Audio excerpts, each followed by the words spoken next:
Assalamualaikum warahmatullahi wabarakatuh. Bismillahirrahmanirrahim. Alhamdulillahirabbil alamin. Wassalatu wassalamu ala asyrafil anbiya wal mursalin sayyidina Muhammadin wa ala alihi wa sahbihi ajma'in, amma ba'du. Wahai teman-teman, selamat bergabung bersama channel kami Ayo Ngaji. Al-Fakir akan berbagi ilmu dengan teman-teman, yaitu kami telah menyusun program cepat baca kitab kuning, yaitu dengan memakai metode kitab Jurmiyah. Kenapa di sini kami Al-Fakir mengambil dari kitab Jurmiyah? Karena kitab Jurmiyah yaitu kitab yang barokah, karena asal muasal kitab Nahwu yaitu dari kitab Jurmiyah yang disusun oleh Syekh As-Sunhaji.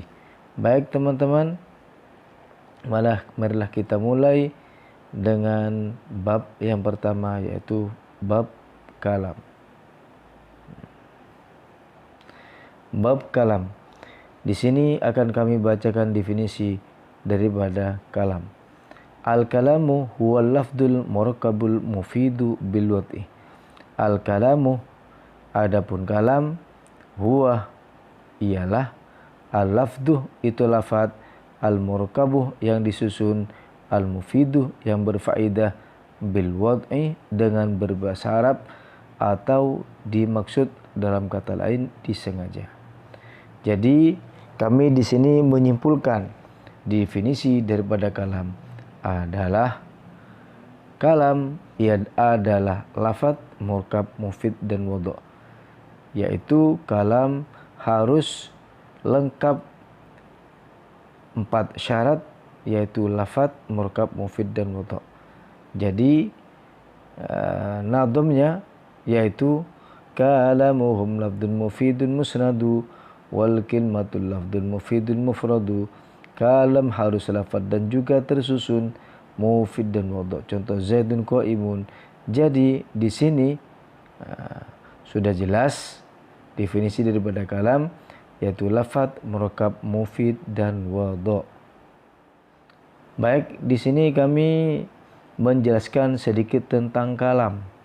Kalam yaitu lafad, murakkab, mufid dan wadu'. Harus ada sempurna syarat yang keempat ini. Kami di sini memberikan contoh lafaz qad qama Zaidun, sungguh telah berdiri Zaidun Zaid. Lafaz qad qama Zaidun itu bisa masuk kategori lafaz, murakkab, mufid dan wadu'. Jadi lafaz qad qama Zaidun itu bisa dinamakan kalam. Jadi qad qama Zaidun apakah bisa dinamakan kalam? Bisa. Dasarnya atau nazamnya kalamuhum lafdun mufidun musnadu wal kilmatul lafdul mufidun mufradu. Kalam harus lafad dan juga tersusun, mufid dan wadu'. Contoh Zaidun qaimun. Begitu juga lafad ja' Zaidun, sama. Lafad ja' Zaidun, ja'ah telah datang Zaidun Zaid.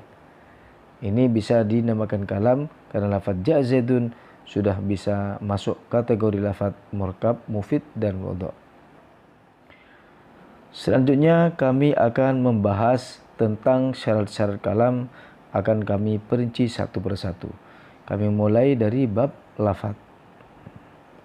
Lafad, apa yang dimaksud dengan lafad?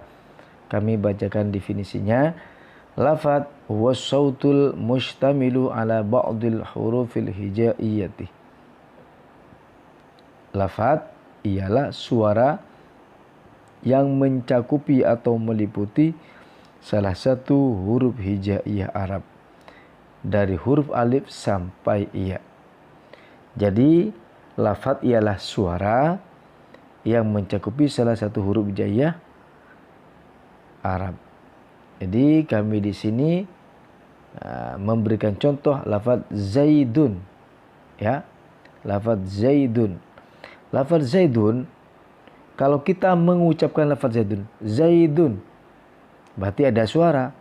Suara tersebut mencakupi pada huruf za, huruf iya, dan huruf dal. Maka lafaz Zaidun kalau dilafadzkan maka itu dinamakan lafaz. Paham ya teman-teman? Kemudian di sini kami akan menjelaskan tentang lafaz, ya, tentang lafaz. Contoh lafaz. Kami contohkan lagi ya, kami akan mencontohkan lagi contoh lafaz ialah lafaz kitabun. Kalau kita mengucapkan lafaz kitabun, itu ada suara. Kitabun ada suara. Suara tersebut mencakupi huruf kaf, huruf ta, dan huruf ba. Maka lafaz kitabun itu bisa dinamakan lafaz dikarenakan lafaz kitabun adalah suara yang mencakupi huruf kaf, huruf ta, dan huruf ba. Kami memberikan contoh yang keluar dari lafaz. Contoh yang bukan lafaz, satu, yaitu menulis tanpa mengucapkan. Contoh kita menulis kitabun tanpa mengucapkan, maka lafaz kitabun tersebut tidak bisa dinamakan lafaz. 2. Memberikan isyarat atau menunjuk. Di mana masjid? Kita tunjuk dengan tangan. Maka kalau tidak dilafadzkan, maka itu tidak bisa dikatakan lafaz. Ketiga, yaitu bunyi seruling atau semacamnya. Alat-alat musik atau semacamnya. Yaitu ada suara, tapi suara tersebut tidak mencakupi pada huruf hijaiyah Arab. Maka itu tidak bisa dinamakan lafaz. Atau ada suara, saya makan. Saya makan tersebut itu suara, cuman tidak mencakupi pada huruf hijaiyah Arab. Jadi kalau tidak mencakupi pada huruf hijaiyah Arab, maka itu tidak bisa dinamakan lafaz. Yang kedua kami akan menjelaskan tentang murokab. Arti murokab yaitu disusun atau disusun tersusun, sama ya, istilah bahasa Indonya. Ya, disusun atau tersusun. Baik, definisi daripada murokab yaitu al-murakabu huwa ma tarakkaba min kalimataini fa'aktsara.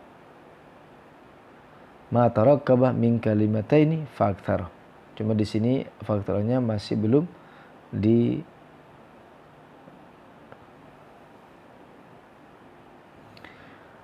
Kemudian yang kedua yaitu kami akan membahas tentang apa itu murokab atau apa arti daripada murokab. Murokab yaitu tersusun.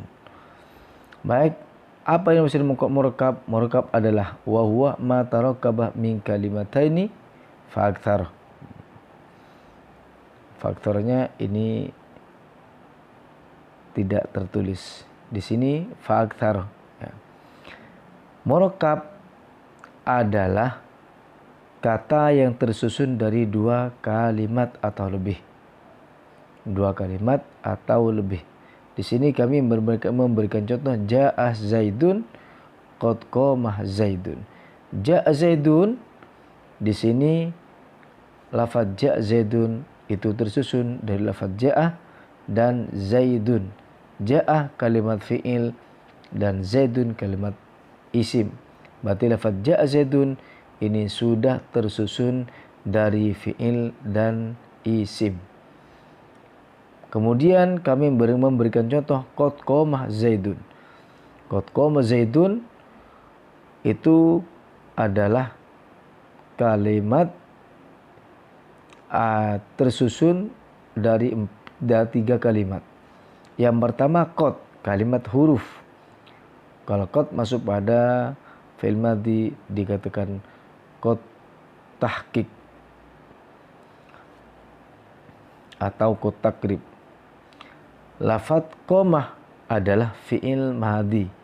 Zaidun yaitu kalimat isim.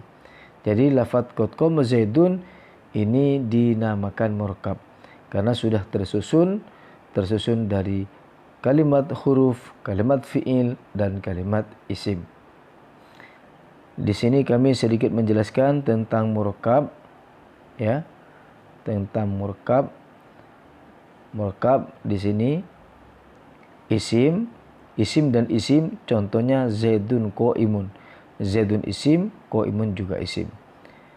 Atau tersusun dari fi'il dan isim. Qad qama Zaidun. Qama fi'il, Zaidun isim. Atau tersusun dari huruf dan fi'il dan isim, yaitu qad qama Zaidun. Sudah jelas ya? Kemudian kami bahas yang ketiga, yaitu mufid. Apa definisi daripada mufid? Kami bacakan.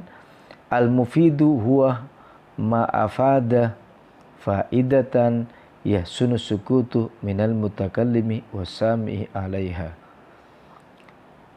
Mufid ialah kalimat yang dapat dipahami bagi yang berbicara atau yang mendengarkan.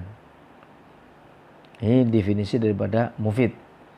Jadi ada kalimat tersebut bisa dipahami baik bagi yang berbicara atau yang mendengarkan. Di sini Al-Fakir telah memberikan contoh lafadz Zaidun qaimun. Lafadz Zaidun qaimun, Zaidun Zaid, qaimun berdiri. Berarti kita sudah paham bahwa mutakallim, orang yang berbicara, yaitu memberikan ikhbar dengan bahwa Zaid itu berdiri. Di sini sedikit kami menjelaskan tentang mufid. Mufid, contoh mufid. Baik, contoh mufid. Contoh mufid yaitu qomah Zaidun atau Zaidun qaimun. Qomah telah berdiri Zaidun Zaid, atau Zaidun qaimun, Zaidun Zaid, qaimun berdiri. Ini berarti kalam qoma Zaidun atau Zaidun qaimun ini ikhbarun, memberikan kabar, memberikan pahaman bahwa Zaid itu berdiri. Berarti tidak butuh kita untuk bertanya lagi bahwa Zaid itu sudah berdiri. Lain contoh dengan yang di bawah, contoh yang bukan mufid. Di sini kami memberikan contoh in qomah Zaidun. In jika, qomah berdiri Zaidun Zaid. Jika Zaid berdiri, apakah kita paham? Jika Zaid berdiri, kenapa kalau Zaid berdiri? Secara pemahaman itu tidak paham. Jadi kenapa? Karena mustami, sami, orang yang mendengarkan itu ingin bertanya, kenapa kalau memang Zaid itu berdiri? Karena kalamnya in qoma Zaidun. Jika Zaid berdiri, kenapa kalau Zaid berdiri? Itu berarti tidak paham, butuh pertanyaan lagi. Atau dalam segi nahwu, in adalah syarat. Jadi kalau syarat butuh jawab, sedangkan jawabnya di sini tidak ada. Berarti semua kami simpulkan, semua kalimat huruf yang dikatakan syarat itu harus ada jawab. Ketika tidak ada jawab, maka itu tidak bisa dikatakan kalam. Karena secara nahwu itu kalau ada syarat maka harus ada jawab dan jaza. Sedangkan jawab dan jazanya itu tidak ada. Berarti in qoma Zaidun itu tidak bisa dinamakan kalam. Walaupun lafadz in qoma Zaidun itu masuk kategori lafadz atau murakkab. Tapi di sini tidak masuk kategori mufid karena tidak ada jawab atau jaza. Kemudian Yang keempat adalah wadhu. Wadhu qauluhu bil wad'i fassarahu ba'duhum bil qasdi wa ba'duhum fassarahu bil wad'il arabi. Di sini dari kitab Jurmiyah, qauluhu dawuh ke musannif bil wad'i fassarahu ba'duhum bil qasdi. Di sini menunjukkan lafaz bil wad'i, bahwa ba'duhum setengah ulama itu menafsirkan harus disengaja atau dimaksud. Jadi kalau ada kalam tidak dimaksud, maka tidak bisa dinamakan wadhu. Kalau tidak bisa dinamakan wadhu, otomatis tidak bisa dinamakan kalam. Wa ba'duhum fasarahu bil wad'il arabi. Sebagian ulama juga menafsirkan apa yang dimaksud dengan wadhu. Wadhu adalah yaitu harus berbahasa Arab. Wadhu ialah disengaja atau berbahasa Arab. Jadi walaupun tidak disengaja atau tidak ada maksud, kalau berbahasa Arab seperti lafaz Zaidun qaimun itu sudah masuk kategori lafaz. Baik, di sini sedikit kami menjelaskan, yaitu qauluhu al-wadhu. Wadhu itu dalam kata tadi yang dijelaskan, yang sudah kami jelaskan, yaitu dimaksud atau disengaja. Kalau kita tertuju pada penafsiran ulama yang harus dimaksud atau disengaja, jadi lafaz qoma zaidun itu kalau itu dimaksud lafaz qoma zaidun, maka itu dikatakan wadhu. Lafaz qoma zaidun atau bukan qoma zaidun, kita buat contoh dari bahasa Indonesia. Saya makan nasi. Itu kan dimaksud atau disengaja. Itu dinamakan wadhu. Contoh yang tidak dimaksud atau tidak dinamakan wadhu, kalau menurut ulama yang harus dimaksud atau disengaja, yang tidak dimaksud, satu contoh perkataan orang tidur.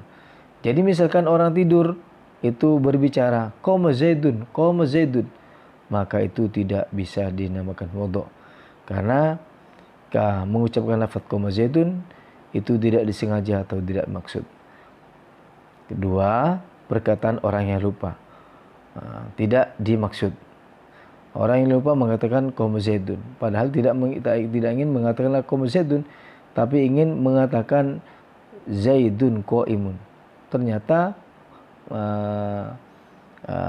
mengucapkan lafaz qoma zaidun, maka itu tidak dinamakan wadhu. Atau yang kedua adalah bunyi burung beo. Seperti burung beo misalkan mengucapkan assalamualaikum, itu tidak bisa dinamakan kalam dikarenakan tidak dimaksud. Maka kalam bunyi burung beo itu tidak bisa dinamakan wadhu. Menurut ulama yang menafsirkan wadhu harus dimaksud atau disengaja. Baik, menurut ulama yang harus berbahasa Arab, maka zaidun qaimun disengaja atau tidak disengaja, maka lafaz zaidun qaimun itu dinamakan bahasa Arab. Selain bahasa Arab, aku makan nasi, I love you, dari bahasa Inggris, itu tidak bisa dinamakan bahasa Arab. Itu karena itu bukan bahasa Arab, maka tidak bisa dinamakan wadhu dan otomatis tidak masuk kategori kalam.